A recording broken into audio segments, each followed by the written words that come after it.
Okay, so let's start here by asking you a question. What if you could feel like your spoken English was not holding you back? Would that appeal to you? Or would you love to speak English as well as you could in your first language? Well, guess what? If your answers to these two questions made you feel upbeat, then yes, you are in the right place. So let's make doubly sure you are in the right place. Well, this class is definitely for you if you believe your pronunciation or accent may be what is getting in your way. It's also for you if you believe it is some aspect of your expression or structure that may be the cause of the situation you're in. And of course, it's also for you if because of all of this, you lack confidence in how your speaking sounds to others, so you doubt yourself. And finally, it's also for you if you want to land that job, promotion or deal, but you worry because of what we've been talking about here, that your speaking really is just not good enough. Okay, so in the next 44 minutes or so, I'm going to be looking at 3 secrets that could help you get on top of the issues raised in the previous slide. So, secret number 1 is why you can't work out exactly what to improve and how to fix that permanently. And number 2 is why what you do doesn't improve how you speak and how to turn that around in a few easy steps. And the third secret is why you don't seem to be able to incorporate what you improve into your normal conversation and what you can do about that now. So how does all that sound to you? Okay, so here's why you need to know what I know. I've spent countless hours over 40 years teaching and testing every way of teaching out there. I've taught adults from virtually every corner of the planet and worked with them to improve their speaking skills even when they thought they had no abilities or when they were at the top of their game. So I've worked with the most highly educated students and their professors at universities, including Melbourne University. In fact, I was headhunted by Melbourne University 4 years into my career to teach on the first ever 6-month English training program for overseas qualified doctors. I've also worked with and helped professionals employed by a range of small and large companies, including Microsoft, Virgin Australia, Australia Post, Airteam, SBS. And of course, I spent a lot of time working with the person in the street, as it were, in language centres, honing my skills in all of the skill areas of the English language. In the middle of all that, I took some time off from teaching English to spending time developing English language training courses for new teachers, as well as, of course, teaching them. My teacher training experience extended to working with teachers from many countries to help upskill them. I don't say all this to impress you, but to show you that what I'm talking about in this lesson is based upon a multitude of experiences across a veritable lifetime. Okay, so let me now ask you, are you doing things the hard way? You've done what you think you need to, but your pronunciation in real life is just not improving. And no matter what you do, your English improves slowly or if at all. And also you're trying to remember to use what you learn, but you really can't seem to manage it most of the time.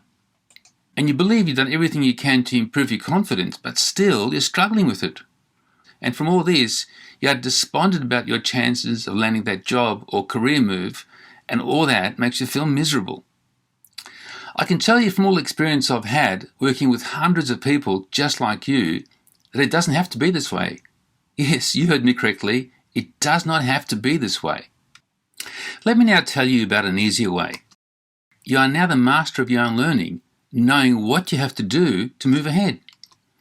You recognize where your problems are and now know what it will take for you to fix them. You also now understand what is more important to fix now and what can be left to later on.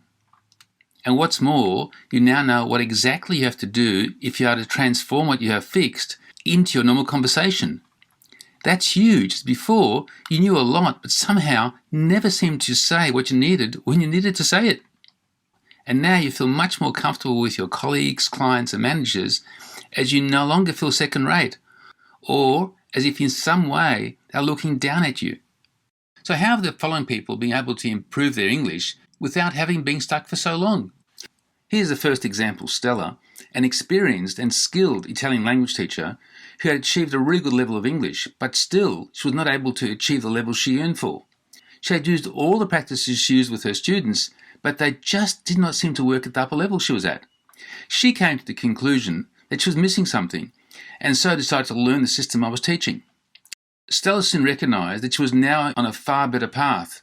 After she concluded her time with me, she said, "Andrew really helped me to be able to recognise my own mistakes and then put in place a system of learning that got me the results I was looking for." An often overlooked reality is that at the upper levels, a lot of the learning needs to take place as you are using English. Learning how to do that is a key. Stella went on to say that, and then I was able to go out in the world and use everyday life and everyday conversations as a classroom, as a learning environment, and so be able to learn every day, everywhere. Another person who I helped was Malik, a pharmacist currently working in Melbourne.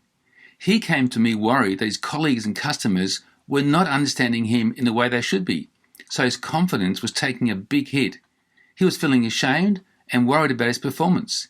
He had tried so many things to get better, but nothing seemed to work. Within a short period of time of working with me, he also saw a lot of improvements, starting with his spoken skills, and then in his confidence especially. What he ended up saying was, "I improved my spoken English in many ways with Andrew's help. I feel great about these improvements as they've made me a lot more confident in speaking in my pharmacy." He doesn't anymore have the concerns he used to have. Pretty good, eh? What I need to say now is that these kinds of results are not typical. I don't know you really, and I don't know how you've been learning, or how well you can implement what I teach. Most people don't even get around to doing what I teach. What you need to understand is that to get the kind of results I'm talking about takes effort, persistence, and patience, amongst other things. You'll find that with any learning approach, no matter how good it is, there's always a chance of things not working out as you want. So I can't really promise you a level of English you can reach from what I'm teaching you here. What I am going to do here is to show you what works with the students and clients I have worked with and am working with. So the system I've developed rests on 3 core principles.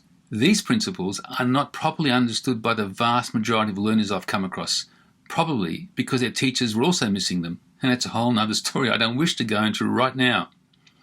What I have found, however, is if they are missing, then language improvement can be poorly implemented. That is the reason why so many people suffer and struggle at the upper levels as well. The fact that a solid foundation in skills and in ways for learning was not successfully done at the lower levels has come home to roost at the upper levels.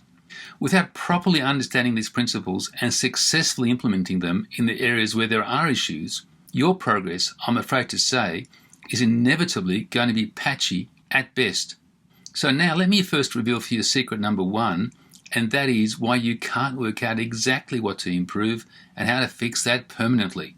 So why this is crucial is that without being able to identify the exact issues you have, any improvement you make is going to be random, not consistent.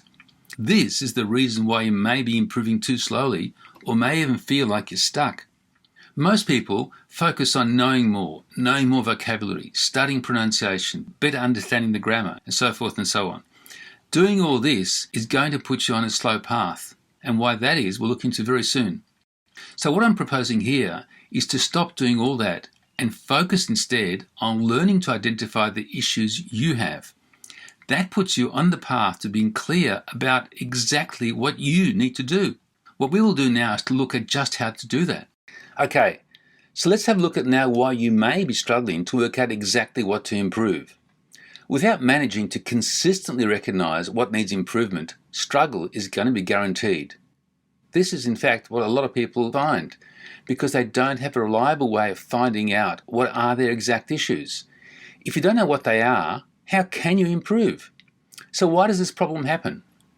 So one reason this happens is because most people have been trained throughout their lives to consider language as knowledge. Knowledge is something we study, we memorize, translate, and do exercises with. Knowledge is not the same as skills. So the emphasis typically is on gaining more knowledge rather than on directly improving skills. The reality is that trying to turn knowledge into skills is usually going to be a poor approach, one that can cause you headaches and these struggles I've been talking about. So why is that? The reason is that adding to your knowledge will not necessarily improve your skills. In fact, it might do nothing. Knowledge might prompt you to seek to improve your skills. That is the best it can do. Much of the time, knowledge will just remain as knowledge, with no change to skills. The reason for this is that most people have not been trained to know what they need to do if they want to reliably add to their skills. So most of the time, knowledge just remains as knowledge, with no change to skills. Adding to knowledge, how it keeps you busy thinking, if I learn this and learn that bit of knowledge, I will improve my speaking. Focusing on knowledge will not help you to identify the skill issues you have. Instead, you'll be focusing on what you know in your head, as it were, and what you don't. All that will do is fill your head with more knowledge, right? Adding to or fine-tuning your skills by knowledge is always going to be a way that may eventually lead to skills, or just as likely will not, hence the struggle. Consider, does knowing how the gears of a car work and how the accelerator, clutch and brake work turn you into a driver? Does it? No. No learner driver is going to study any of that. They don't need to. Whilst language, of course, is very different, the principles are not. Being focused on knowledge is a distraction. Having knowledge about something does not mean you can use it as needed. Something else, in fact, is required. Okay, so where do, in fact, skills come from, if not knowledge? Skills, in fact, come from an awareness, a recognition, if you will, that something you are doing is not working as well as it needs to, and that causes your desire to change. An awareness that comes from a realization about your performance is very different to having knowledge, for example, about how the tenses work. This is a fundamental difference in the system of learning I'm talking about. What we are doing here, in fact, is putting awareness in the driver's seat, not knowledge. And I'm not here talking about an intellectual awareness. I'm here talking about an awareness of what actually works or does not, as you are speaking. This fundamental difference has the effect on every area of learning, especially at the upper levels, where we are talking about making small adjustments, not in fact having to learn entirely new things like we do at the lower levels. Don't get me wrong, knowledge and study of some kind does have a role, but its place is not at the helm, not in the driver's seat. Your skill growth must be the one to drive it. When it doesn't, is the reason you can go off the rails, as it were. Skills are where your gold lies, of course, not in knowledge. If your skills are not improving, I would suggest here lies a key reason why they are not. You have been focusing on the wrong thing, or at the very least not focusing on where you need to focus. Without doing that, struggle, I'm afraid to say, is just going to continue. So how can we learn in the way I've been talking about? Let's look around a little at a few other skills as a way of helping you to get the answer. For example, in driving, also a skill, how you improve your steering is by noticing that the amount and speed you need to move your steering wheel as you turn a corner is dependent upon your speed. You learn this by watching what happens in relation to what you do. In cooking, of course, another skill, to become a good cook, you need to develop your ability to notice how the taste and look changes as you alter the ingredients, the order in which you add them, and how you cook them. In programming, we watch to see whether the code we enter produces the results we want. With speaking, it is our listening which is going to tell us how we are doing. It is our ability to hear what works, what does not, which will tell us if we need to keep working at it. Staying present and attentive is the key, even if it seems more complex. And in speaking, of course, I'm talking about a lot more than listening for meaning. I'm talking, for example, about being able to hear the individual sounds within words, or the way we organize our words, and much more, in fact. So, without implementing a way of learning, so you can use your listening to guide you in the various elements that make up the language, improvements of the kind you're seeking depend on chance rather than by design, not what you want. The key is to focus on your listening and to develop it from where you are with it now. What needs to happen in this first step is that you need to get to the stage where you can identify an issue. Your listening is the primary tool here, but your other senses like vision and your gut feeling, for example, do also have a role. Initially, you may not have full clarity, maybe just a sense that what you're saying is either causing an issue in your communication or something that can be improved so you sound better. Then you need to become clear about the exact cause of the issue. Maybe it's a sound issue, maybe an expression, maybe something else. But until you get real clarity there is a problem and the cause is whatever it is, no progress is really possible. We all understand how important listening is. but you may not be fully aware of how it works to engineer change. I do want to mention this here, as I believe understanding how exactly change happens can help you in your quest. Listening provides you with meaning, but also with feedback. For example, yes, I'm doing well. No, there's something wrong with what I just said, etc. and so on. It has a key place in guiding us to refine or improve what we say and do. So we can get feedback from ourselves where we focus on what we are saying, or noticing other people's reactions to what we say. For example, a raised eyebrow, a question, a confused look, etc. This provides us with feedback, alerting us to the quality of our speaking. Sometimes these two kinds of feedback are just not enough, especially if you got into strong habits with your speaking. In that case, extra feedback may be required. The first kind of feedback that I want to refer to is the one that somebody just points out there's a problem with what you're saying, right? Just a general comment, oh, that didn't sound so great, or I didn't understand that, or something like that. At other times, when that is not enough, more directed feedback can be needed about a specific issue as your habits have become too stuck. A key to loosening up a habit is to have your awareness directed to it, so you can become aware that what you are saying at some level is not adequate. In the system we use, this is precisely the road we take. The best place to start is for you to gain an awareness of an issue. This way you can find an enhanced focus and motivation to fix the issue you identified. This is an ideal place to be in as we approach the second stage. So no matter where your problems are, whether it's with accent, language forms, or usage of some kind, learning to become more sensitive in your listening will help you in many ways. Firstly, it will help you to identify your issues. Critically important, as I've said time and time again. And also, as long as any of the help provided, which I've talked about just before, aims to use your listening to guide your speaking, then your listening becomes an increasingly powerful tool. That way, you will know precisely what you need to do next. That way, you won't be wondering, what should I learn next? What do I have to do now? What do I have to learn?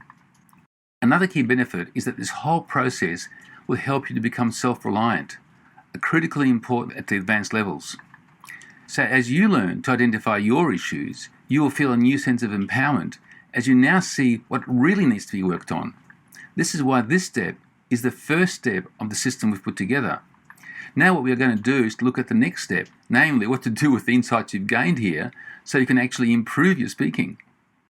Having looked at the first requirement to ensure that your actual skills improve, so your speaking skills are not the things that are going to be holding you back, now what we're going to do is look at the second secret, which is how once you know clearly what your issues are, you can learn in ways that will enable you to actually improve your skills in any area of your speaking, including pronunciation, etc. So you won't be held back in your career aspirations. This secret is all about what you need to do so that what you have discovered about some issue or other in your speaking can actually be fixed. We will look at what will effectively improve your skills every time. Before I share with you what you need to do, let me first tell you a short story about Deborah, a journalist with aspirations to work in an NGO. Before she came to me, she doubted her English, her accent was really good enough for her to land that job she wanted in Australia. She was not really clear where she was at, but she knew she needed to improve. The lack of clarity about her English and whether it would ever be good enough to land her that kind of position she was after held her back and kept her in a state that was full of uncertainty. This affected her confidence in her future and in her ability to follow her passions. She was just not in a good place. So let's now look at how Deborah managed to find a way forward. Once Deborah came to work in the program, she soon discovered what she had to do to fix her issues. A key part of this was learning to be very clear on the required steps that had to be followed to ensure the changes would happen. She soon started making substantial progress, managing one by one to overcome the issues that had been plaguing her for years. This completely turned around her beliefs about herself and of what she was capable. It was obvious to see that her confidence soon blossomed as she came to the realization that her speaking would not be holding her back anymore. Okay, so let me now show you the second step, namely how you can effectively fix the problems you have identified. Of course, this means staying away from that big mistake many make, and that is to get lost in practices that are concerned with knowledge accumulation. You'd be surprised just how many of the common practices are based precisely on that. As I have said, increasing your knowledge will not guarantee your skills improve. It's just putting an extra step in when one is not needed. Instead, what is needed is to take on practices that use your awareness to work directly on your skills, so you move closer and closer to your new target. When the emphasis is on skill development, identifying an issue of some sort is the catalyst for change. Once you've got there, you become very clear about the real nature of the problem. For example, if it's a pronunciation issue, what exactly is causing the problem? A missound, an incorrectly said one, an extra sound? The clarity needs to come down to this level of detail. Once you're at this level, then, of course, you need to find a fix. Once this is done, there are two matters that have to be dealt with. These two steps, in fact, may sound similar, but they are not. Without being pinpointed about what happens at each of them, the hard work of before just goes to waste. If you can recognize the difference between what you say and an improved version of that, you will know the direction in which you need to move. If you can't do that, that is, you can't recognize the difference between what you're saying now and what's a better version, you will need some outside guidance. If you are able to do it, then the next step is to be able to recognize whether what you say is close enough or not. A choice needs to be made. Is it good enough? Does it need to be better? Being clear about exactly where your attempt is can be demanding. Sometimes, again, people can do this for themselves. However, if you have been speaking English for a while, this becomes less likely, as maybe your listening has not been trained to recognize that distinction, or possibly your habits are just too powerful. Being attentive and being able to listen well are clearly fundamental to be able to achieve all this. You may be able to come to this naturally. This can happen. Or you may need some outside help to be able to do this effectively and consistently. To give you a better idea of the process and what kinds of skills need to be developed, let's have a look at what this would look like in the case of pronunciation. At first, this approach may be a little slow and demanding. Like any skill, though, once implemented and mastered, it can become second nature. This is something that we consciously work towards in the system we have. Indeed, this ability is precisely how so-called talented language learners have come to be that. That is, taking on practices that enable them to effectively and reliably improve how they sound. The only difference is that typically they came upon this early on. So let's have a look at an example of a sound. For example, being able to say the double C correctly in a word like access. The first stage would be, can you identify that you're not saying this double C correctly, right? That's the first step. If you can't do that, there's no point going on, right? That's the first step. The next step, if you can't do this, is be able to clearly understand that there are in fact two separate sounds in these two letters, right? So those two letters make two separate sounds. This first C makes one sound, and the second C makes another sound, right? So the next step, if you can do that, or if you know that, is can you identify which of those two sounds you're not saying? Can you do that? So you've identified it, great. So can you say that missing sound by itself, as it were, right? And most probably you can, if you know what it is. The next stage would be, can you say them both now together in a way that resembles the locals? How a local would say it, for example, is access. So there's two sounds there. The first C is like a K sound, and the second C is like a S sound, right? That's basically the realization you've got to come to and be able to say it like that. So once you've done that, the next question to ask yourself, is it good enough, or do you still need to work at it? Typically, when I work with students on this kind of problem, the first few attempts are not that great. Depending on what the problem is, that it's either one of the sounds is getting swallowed a bit, or it's too strong a bit, or it's emphasized in the wrong way. All these different things can come up. You just need to bounce off how a local says it and see whether you can recognize, are you moving closer, or do you still need to do more work at it? So, this skills-based step-by-step approach I've been talking about will work with every aspect of language. It will, because every aspect of language is a skill, whether it's pronunciation, or whether it's grammar, vocabulary, expressions, etc., etc. They are all skills, following exactly the same principles of skill learning. The key is to be able to clearly identify what needs to change or improve, and then do that. All skills are built by developing new sensitivities which we apply to what we say. No improvement is possible without doing this. In fact, you must not proceed to the next step, which I will be revealing soon, until you have mastered this step. When you do proceed without doing this, it weakens your ability to keep learning, and it, in fact, creates gaps in your abilities, something you don't want. It doesn't really matter if you're an introverted kind of person, a creative person, or a logical kind of person, or whether you come from China, Brazil, Iceland, for that matter. The issue is we're all human. Better or for worse. And so we all learn skills in much the same way. There can be variations, of course, from person to person, from problem to problem, but learning skills is not going to vary much at all in terms of principles. We have already looked at what stops you identifying the issues you need to work at and what can be preventing you from fixing these steps. Now what we're going to do is look at secret number 3, and that is why you don't seem to be able to incorporate what you improve into your normal conversation and what you can do about that now. This speaks to the common experience I keep hearing from language learners that they know a lot more vocabulary, grammar, etc. than they actually use. They just somehow don't remember to use what they know when they need it. Is it poor memory, or is the problem caused by something quite different? Before I hop into this, let me first tell you a short story about an immigrant to Australia, Matt.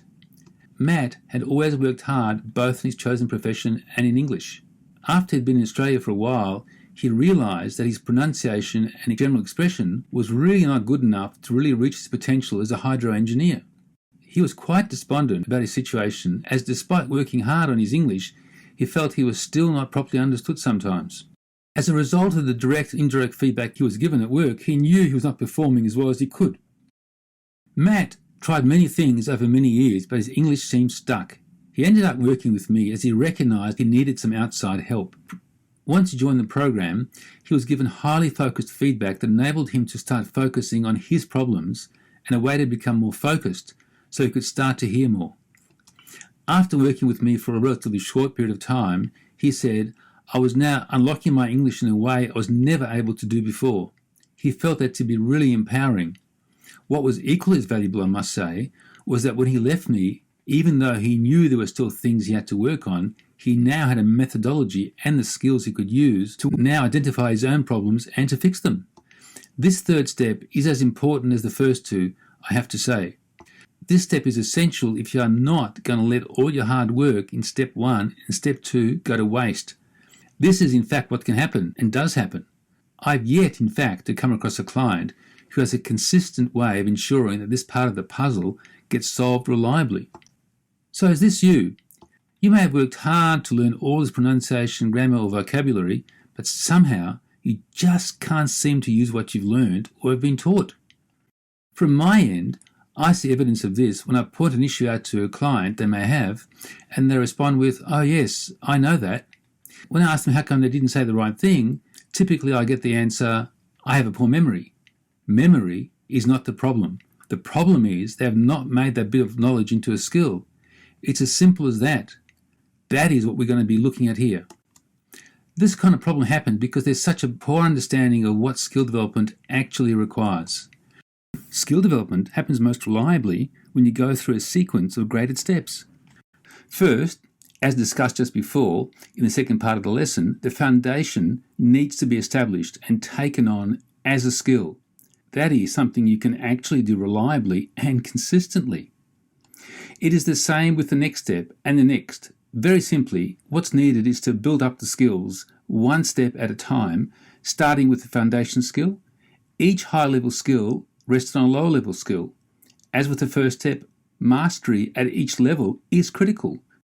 Without ensuring that skill mastery is achieved at each step, yes, each step, then the aim you are seeking, namely being able to use what you've learned in conversation, may never be realised.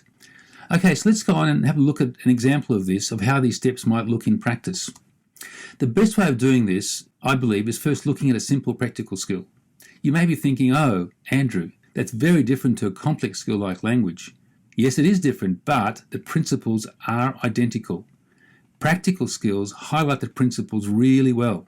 In fact, in ways that are not influenced by our preconceptions of language learning. So the skill we're going to be looking at is shooting a basketball. I'm going to make it a little artificial here, but in a way that does justice to the activity and helps you to clarify the principles. Okay, so the first thing I'd suggest is to be able to shoot a basketball from one position. Directly in front, I think, is where we all start. You just stand in one position and you keep shooting until you get it in, right? That's the first thing you'd have to do. Then you've got to keep going and you keep doing it till your throw becomes more reliable. Does that mean you can start playing your game and rely on your shooting? Certainly not. The next step I would suggest is be able to do the same thing but from different distances, right? Also directly in front. That requires an expansion of your skill set, building on what you've already achieved. And then you go to the next step, and that would be, I suggest, shooting from different angles. So now you have to learn to adjust where the ball hits the backboard, a further development of your skills. You can see here what we're doing is we're building skills a step at a time. Then once you've mastered that, you can start walking and shooting. And then once you've mastered that, I mean walking and shooting from different positions, of course, you then have to go on to be able to run and then shoot at the same time. Then what you do is shooting when you're trying to evade somebody. So once you do all this work, shooting in a game can be something that comes readily enough. So can you see the principles here? We master the foundation skill, shooting a basketball, and then we add to it levels of difficulty or pressure to it methodically. The trick is to master one level, right? Just one level, and then build on that, a level of difficulty. The smaller the steps are, the more reliable and quick are going to be the improvements in skill. These, in fact, are key insights that are seldom implemented and explains why so many people get stuck. To put in the context of pronunciation, they go from learning a sound in isolation to expecting they'll be able to use it in normal conversation in one step. Never going to happen. So these skill principles apply in any area. So let's briefly compare the basketball example to accent. With basketball, we can easily see whether we've hit the target or not, right? The ball goes in the basket. Easy to see. However, with accent, we have to do this with our ears, not our eyes. So the target requires our ears to be up to the challenge. If it is not, it needs to be trained so, as we mentioned in the previous part of the lesson. Let's apply this understanding we've learned with steps to accent. So the first thing we have to do here is to identify the necessary steps and work on them. Without doing that, your practice is not going to get you the results you're after. These steps need to be identified and worked on one by one up to the point where your skill can be used seamlessly. Like in the basketball example, each step builds on the last. So let's now look more carefully at the pronunciation area. Let's say we've already mastered this step here. We know the sound is at rather than what we use in our first language. Then what you need to do is to check to see if you can say this new sound next to various consonants without changing how that new vowel sounds. This might seem easy. However, I can assure you sometimes it is anything but that. The core issue is, will that at sound be stable when you put it next to different consonants? Your first language, of course, will affect which consonant can cause issues. Using the idea of building difficulty or pressure slowly, as in the basketball example, the next step would be to work now at the one-syllable word level, that is, consonants at either end of the vowel sound. Checking always to see if the sound changes back to the old way you used to say it. If it doesn't, then, and only then, go to the next step. Short phrases would be the next step, to see if you can maintain the quality you achieved before. Again, easier than it sounds if the new vowel sound took a while to establish. Another thing I need to mention here is that the main way to see if everything is okay is through what you hear. Hence, your ears must be up to the challenge. Once you're satisfied you can perform at this level, then you go to the next step, that is, building to short sentences. And from there, building up to the point of free-flowing conversation.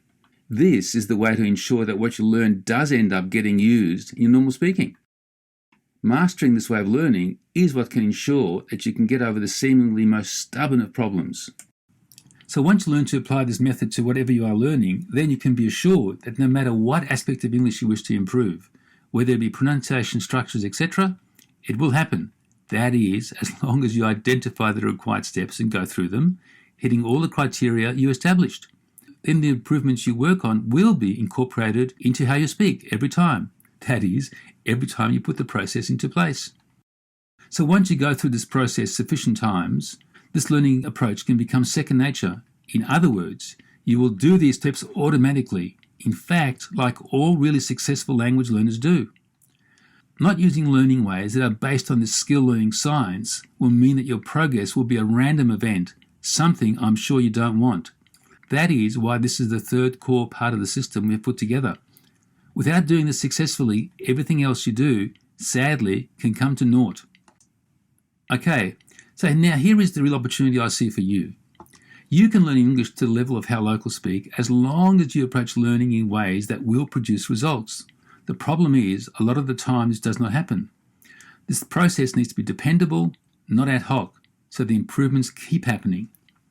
So once you learn to master this way of working, you will feel like English is not holding you back at work or in life.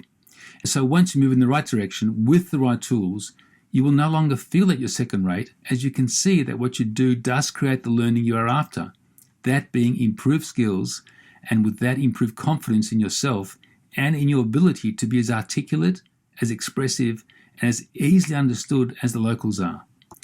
Okay, so what now? In terms of the issues facing you, I believe you have two choices. First, you can click away and forget everything I've told you. Of course possible, huh? But that also means you go back to your old ways. Now, something drove you here to participate in this lesson, so you must be experiencing some issues with your communication. So, if you really want to make a difference to your situation, to start to speak in ways that you will respect yourself and others will as well, so you will be able to land that job, here is how I can help you. People currently pay me $350 to get insights into their situation and strategies they can use to change their results. You are welcome to do this. Just book in a session with me in the link that appears now, and you can get it. No problems at all. But if you don't want to pay that, I do have an opportunity for you. Every week, as a way of giving back, I make this exact same service available to 4 people completely free of charge. Be certain, though, that with the free option, you get everything that my paying clients receive. Nothing is left out. If you want to get this gift, you will need to act fast. This way, you'll be able to learn in ways that can enable you to move ahead and start speaking in ways that people will respect you and you will respect yourself. Most importantly, this will also put you in a much better position to land that job you've been after. If you want to get this help free, make sure you book in quick so you can be one of the first 4 people to be able to get these benefits. It would make sense to do that, that is if you like what you've heard. If you're like most people I work with, you've got great technical skills in your own professional area. Maybe you're an accountant, an engineer, a teacher, an IT specialist, a marketing manager, whatever you are no doubt great at what you do, but your speaking is not letting you shine.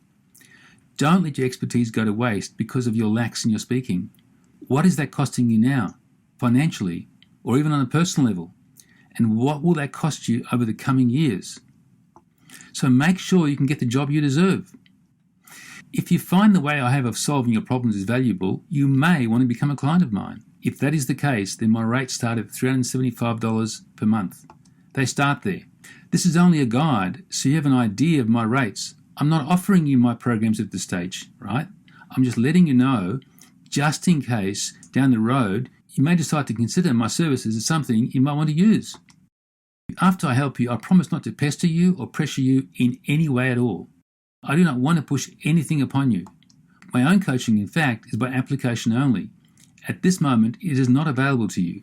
I'm only interested to help people who ask me to help them. That's right, who ask me. I have no interest in doing anything else. So if you are interested to have me help you, you will be the one to ask me. In fact, time is the most precious commodity of all, so if you feel I've wasted your time in any way, they'll immediately send you $275 to compensate you and we part as friends. I'm sure you've not heard that before. That is how serious I am about helping you and ensuring that nothing I say will make you feel uncomfortable. Whatever happens, I want to make sure that we part as friends. Does that sound fair? Well, this session would be valuable for you if you have clear identifiable problems with your English, whether it's accent or grammar or whatever it may be, right? And then secondly, you must, of course, be committed to improving your English. And I mean here committed. It just can't be a passing fancy, right?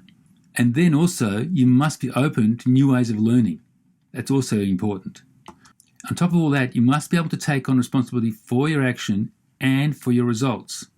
And lastly, but certainly importantly, you must be determined to succeed. And I mean determined. So, if you can say yes to all of this, I'm happy to help you for free during a 45-minute strategy call. If this sounds like something you would like to do, here's what's going to happen next. You're about to see a link on a page. Once you click on the link, you'll be taken to a page from where you'll be able to schedule a date and time with me by simply clicking the link. Then afterwards, step 2, if you're lucky enough to get a spot, good for you, you'll be asked to fill in a short questionnaire, 7 questions in all, maybe 1 minute tops to do the lot. This is so I'm better prepared to help you when we get on the call. That way you're going to get more value from the call. So once I have all that information, I can put together a few things that I will know will help you in the following ways. First of all, I'll be able to provide you with an integrated step-by-step approach that can help you implement the required changes you need to make, taking you through the required 3 steps. On top of all that, you're going to get personalised insights as to where you need to focus based on your English. And then thirdly, you'll also be given insight as to the kinds of strategies best suited to you, taking into consideration your situation. If all this sounds like something you think you can benefit from, make your way to the link you see now, and you'll be able to make a time to talk to me there. See you there, if that is what you decide to do. Bye for now.